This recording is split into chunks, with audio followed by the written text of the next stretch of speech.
देश के प्रधानमंत्री नरेंद्र मोदी के 9 वर्ष पूर्ण होने पर अमृत महोत्सव काल में आज ये नुक्कड़ सभा संबोधित करने का मौका मिला। भारतीय जनता पार्टी के सभी कार्यकर्ता बंधुओं से आग्रह है, दूनपुर से पधारे सभी महानुभावों से अनुरोध है, निवेदन है और उनके चरणों में शीश झुकाकर सर्वप्रथम प्रणाम और अभिनंदन करना चाहता हूं कि 2024 का लोकसभा चुनाव के लिए मोदी जी ने पूरे विश्व में डंका बजाया है। जब मैनपुरी जनपद के सभी लोग एक बार इस लोकसभा में अपना डंका बजाने का कार्य करें तो बहुत ही सराहनीय होगा और अच्छा होगा। प्रदेश अध्यक्ष माननीय भूपेन्द्र चौधरी के नेतृत्व में, प्रदेश संगठन महामंत्री आदरणीय धर्मपाल भाई साहब जी के नेतृत्व में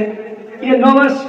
के कार्यकाल में मोदी सरकार और माननीय योगी सरकार ने क्या क्या किया है,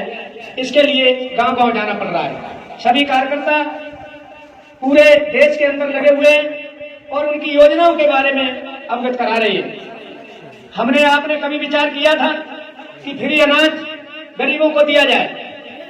इससे पूर्व में कांग्रेस की सरकार हुआ करती थी, समझौता की सरकार केंद्र में हुआ करती थी,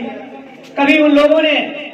फ्री राशन वितरण कार्यक्रम नहीं कराया। ये माननीय योगी जी की देन, माननीय मोदी जी की देन है। इसकी चर्चा हमें आपको करनी चाहिए। चौपाल पर बैठे, अज्ञाने पर बैठे,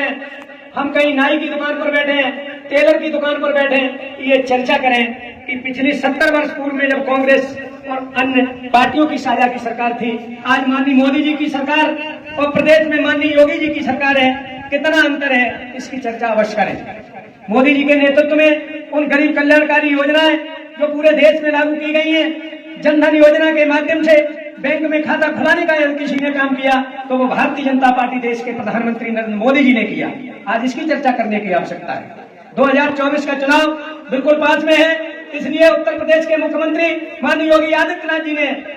जैसे ही सत्ता में आए तो सबसे पहले उन्होंने गुंडा माफिया अपराधी को पर शिकंजा कसने का किसी ने कार्य किया तो वो माननीय योगी आदित्यनाथ जी ने किया। आज इसकी चर्चा करने की आवश्यकता है। मोदी जी के नेतृत्व में उन गरीबों का खेत बिक जाता था, मकान गिरवी रख जाते थे और उनका इलाज नहीं हो पाता था। आज उनका गरीबों का इलाज कराने के लिए माननीय मोदी जी के नेतृत्व में आयुष्मान भारत योजना का जो लॉन्च किया गया, आयुष्मान भारत कार्ड बनवाया गया, उससे गरीब लोगों का 5 लाख का फ्री इलाज हमारे पूरे देश के अंदर जो भी हॉस्पिटल, मैनपुरी में 3 हॉस्पिटल नामित किए गए, यदि उसमें अच्छा इलाज आपको नहीं मिलता है तो वहां से आपको रेफर किया जाएगा। दिल्ली जा सकते हो, आप बंबई जा सकते हो, आप लखनऊ जा सकते हो, आपका फ्री इलाज मोदी जी और माननीय उत्तर प्रदेश के मुख्यमंत्री आदरणीय योगी आदित्यनाथ जी के नेतृत्व में कराया जा रहा है। आज हमें इसकी चर्चा करने की आवश्यकता है। भारतीय जनता पार्टी के रचयिता जब 6 अप्रैल 1980 को भारतीय जनता पार्टी की रचना हुई, पंडित दीनदयाल उपाध्याय जी ने पहले ही विचार रख दिए थे कि हमारा देश कब खुशहाल होगा। उन्होंने कहा था कि अंतिम सीढ़ी पर निवास करने वाला व्यक्ति जब उसे 3 टाइम भरपेट भोजन मिलेगा, उसकी पक्की छत होगी, पक्का शौचालय होगा और पेयजल की व्यवस्था होगी, तो हमारा देश खुशहाल होगा। आज उनके विचारों को पूर्ण करने के लिए देश के गरीब परिवार से दिल्ली की गद्दी पर विराजमान नरेंद्र भाई मोदी जी के नेतृत्व में ये कार्य पूरा, उनके सपना पूरा करने का कार्य किसी ने किया तो वो नरेंद्र भाई मोदी जी ने किया। उत्तर प्रदेश में 2014 से पहले जब सपा और बसपा की सरकार हुआ करती थी तब कभी लोगों ने ये विचार नहीं किया था हमारी महिलाएं, हमारी बहनें कभी सुरक्षित चल सकती हैं। जैसे ही योगी जी के नेतृत्व में प्रदेश में सरकार आई तो उन्होंने सबसे पहले गुंडों पर अंकुश किया, माफियों पर अंकुश किया और आज हमारी माँ और बहनें और बेटियां स्वतंत्र होकर, चाहे वो कुर्रा के बाजार जाए, चाहे वो रामपुरा के बाजार जाए, चाहे मैनपुरी के बाजार जाए, वो स्वतंत्र होकर अपने घर पधारती हैं। ये चर्चा करने की आवश्यकता है। इसी प्रकार कभी हमने आपने सोचा नहीं था कि एक देश में 2 विधान, 2 प्रधान, 2 निशान, इसकी लड़ाई यदि किसी ने लड़ी थी तो बंगाल की धरती में पैदा हुए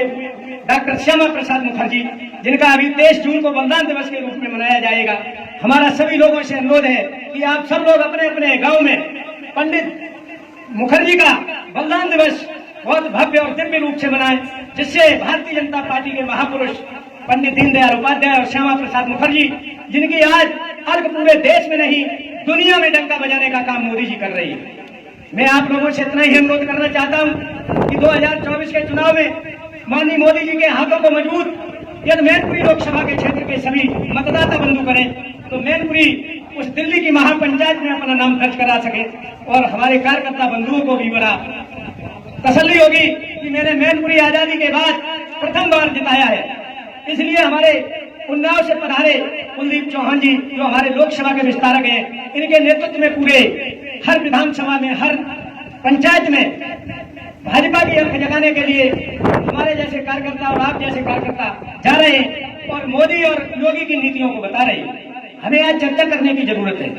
कभी आपने सोचा था उज्ज्वला योजना के अंतर्गत गैस कनेक्शन फ्री दिए जाएंगे? हम उन गरीबों को याद दिलाना चाहता हूँ, कांग्रेस में 70 वर्ष शासन किया, कभी उन्होंने गैस कनेक्शन फ्री नहीं दे पाए। जब मेरे बहन और बेटियों की शादी हुआ करती थी तो हमें विधायक और एमपी के पीछे लगना पड़ता था, तब हमें गैस खरीद कर अपने बहन और बेटियों को शादी में दे पाते थे। आज चिंता मोदी जी ने सारी दूर की और उज्ज्वला योजना के अंतर्गत पूरे देश के अंदर और प्रदेश के अंदर फ्री गैस कनेक्शन वितरण कार्य चल रहा है और लोगों को मिल चुका है। माननीय योगी जी ने कठिन शासन के माध्यम से कहीं भ्रष्टाचार उत्पन्न नहीं होने देते हैं और भ्रष्टाचार की जड़ें जब गहरी हो जाती हैं तो उसको उखाड़ने में काफी समय लगता है बंधुगण। इसलिए आपसे विशेष अनुरोध है कि 2024 के चुनाव के लिए सभी लोग कमर कसें और जहां जाएं वहां चर्चा करें कि अब की बार तीसरी बार मोदी सरकार, अब की बार तीसरी बार मोदी सरकार। इसलिए कभी आपने विचार नहीं किया, पंडित दीनदयाल वो पंडित श्यामा प्रसाद मुखर्जी ने उस समय नारा दिया था कांग्रेस की सरकार में कि एक देश में 2 विधान 2 निशान और 2 प्रधान नहीं चलेंगे, नहीं चलेंगे। उसकी उन्होंने काफी लड़ाई करी और लड़ाई लड़ते रहे और अंत में जम्मू कश्मीर की जेल में उन्हें बंदी बना दिया गया। जेल में बंदी बनाने के बाद कांग्रेस के षड्यंत्र के कारण उनकी मृत्यु करा दी गई और मृत्यु होने के बाद जब भारतीय जनता पार्टी देश के प्रधानमंत्री नरेंद्र भाई मोदी जी के नेतृत्व में जब सरकार दोबारा बनी तो भारतवर्ष के गृह मंत्री अमित शाह जी के नेतृत्व में धारा 370 हटाई गई, 35 हटाई गई और उन सपनों को पूरा करने के लिए जो श्यामा प्रसाद मुखर्जी और सरदार पटेल के जो सपने थे उन सपनों को यदि किसी ने पूरा किया तो वो भारत के गृह मंत्री माननीय अमित शाह जी और देश के प्रधानमंत्री नरेंद्र भाई मोदी जी के नेतृत्व में ये सपना पूर्ण हुआ। आप लोगों से छिपा नहीं है, आप लोग जानते हो कि राम मंदिर के मुद्दे में कांग्रेस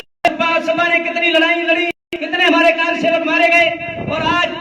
वही राम मंदिर का शिलान्यास हुआ और मंदिर बन रहा है और मंदिर काशी विश्वनाथ, यहाँ काफी लोग गए हुए होंगे। काशी विश्वनाथ मंदिर का वो जीर्णोद्धार मोदी जी के नेतृत्व में हुआ, प्रदेश के मुखिया माननीय योगी आदित्यनाथ जी के नेतृत्व में हुआ है। मध्य प्रदेश में भैरव महाकाल मंदिर